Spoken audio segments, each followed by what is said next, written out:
Hello guys, welcome back to our mini vlog.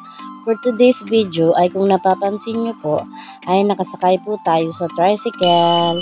May pupuntahan po tayo guys. Ayan na po, naligo na po ako bago po mag makeup ng aking face lock. Kasi po ay hindi pa nga po pala ako nag makeup pagbaba ko po. And then ayan po, naglalakad na po tayo. Maya maya po ako mag-makeup dyan. Lakad-lakad din po tayo. So, ayan guys, nandito na nga po tayo sa may sasakyan. Nag-van lang po kami. Siguro guys, nagtataka po kayo kung saan po tayo papunta. We're going to Legazpi. Ngayon po ang araw ng oath-taking ceremony ng aking kapatid. Ayan guys, nakasakay na din po tayo. Kay gaganda ng dilag naman ng dilag na ere. Ayan po ang aking kapatid, yung naka-blue. At yun po si Ate Aisa. Ang katabi po ng asawa ko ay si Miss May. By the way guys, ngayon po ang oath-taking nila sa Legazpi City. Doon po sa PRC. Doon po gaganapin.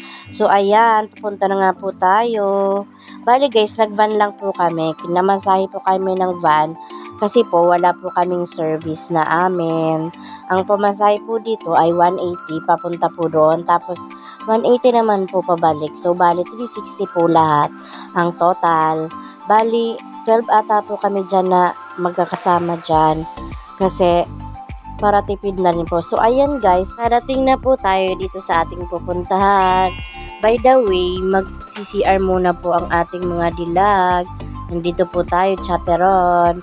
Nagtingin-tingin na rin po tayo dito sa may mga pasalubong area. Napakadami po ng mga foods. Iba-ibang foods. Wow! Meron din po dyan mga souvenir, mga iba't ibang souvenir. Kay gaganda, pera lang po ang wala. Ayan nga po, flex ko lang po ang aking mother bells na napaka-kalengera at ang aking kapatid na super ganda and sexy. Nandun din po ang kanya mga kasama. Alan dyan. Nandito rin po ako. Nag-selfie-selfie na din. Bali, nag-face mask nga po pala ko dyan kasi po may sipon at ubo po ako. Nakakahiya naman po sa mga madlang person na baka ubo-ubo po tayo parang aso. Oh my God. Ayan, nagtitingin-tingin na rin po si mama ng mga ibang bibilhin dyan. Ayan na nga po at napasok na po tayo sa Albay Auditorium. Ayan, sabay-sabay na po tayo sa mga candidate ng oath-taking ceremony 2024. Ayan, no. Mayroon din po dyan. Flex ko po si Sir Police na super higpet po dyan. Mga tinatanong po kami kung mag-aano daw po kami.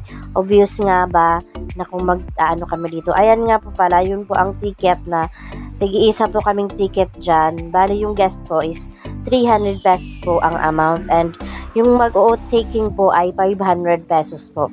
So ayan, nakapasok na nga po tayo. Super dami po ng person dyan. Ayan, at doon po tayo sa bandang taas kasi doon po nakapwesto yung mga guest. Tapos dito naman po sa baba yung mga mag-a-attend ng oath-taking. Ayan na, ayun na nga po yung aking kapatid. Maya-maya po, mapupuno na po yan ng mga tao kasi po magsisidatingan na po at magsisipasukan na po yung mga tao.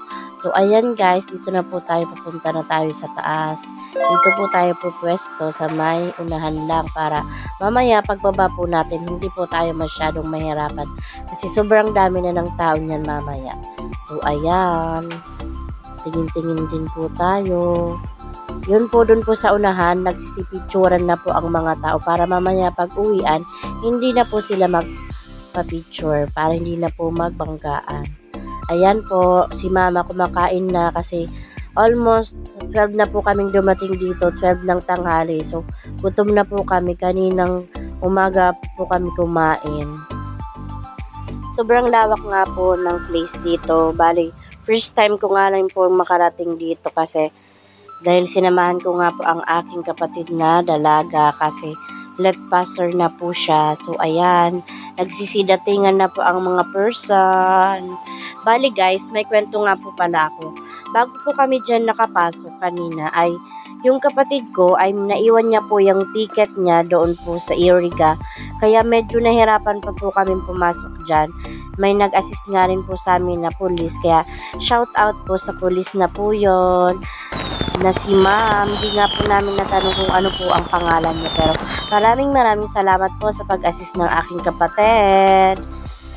And by the way guys, nasayang nga rin po ako kasi 500 pesos na rin po yun.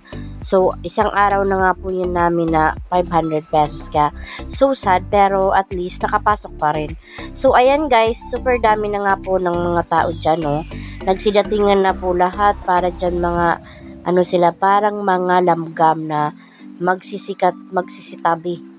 Napakarami na po ng mga tao, nakakaloka, nakakagulat. Parang kanina lang walang mga nakaupo dyan. Ngayon, sobrang punong-puno na.